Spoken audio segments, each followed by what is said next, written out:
Tulog ka mga pulis sa community precinct sa kung substation sa Talisay City Police Office gi-reactivate na pagbalik. Ang report ni Fee Marie Dumabok. Nagpasabot kini nga mahimo ng direktang mupadangat og reklamo ang mga molupyo sa maong mga police precinct o dili na kinahanglang motuyo pa adto sa police station diya sa barangay poblasyon.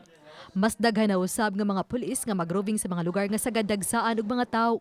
Si Police Major Gerard A. Spilari, Pangulo sa Talisay City Police Station, nangulo sa kalihukan nitong Sabado sa buntag at tubangan sa presensya sa mga kapitan sa Barangay Lawaan 1, Tangke ug Bulakaw. Kahinumduman nga sa miaging tuig gitukod ang tulo ka substation. Apan niadtong Marso ning tuiga, gihimo kining barracks alang sa mga personnel nga moy nihimo pag checkpoint og contact tracer tungod sa pandemya dala sa COVID-19. Commander's decision that we should reactivate the PCP, seeing the downtrend of COVID and of course the need to continue our momentum against crimes and illegal drugs. So we see it fit now. Gihangop kini ni Talisay City Mayor Samsam Gulyas ilabi na nga daghan ng mga tawo sa kadalanan. Dako na ko ng kalipay na gibalik na ang tulo ka PCP.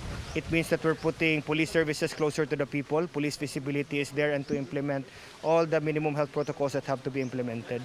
Gipasalig ginon sa kapulisan kadto nagyahapoy mga pulis nga magpabilin sa mga control points sa dakbayan sa Talisay.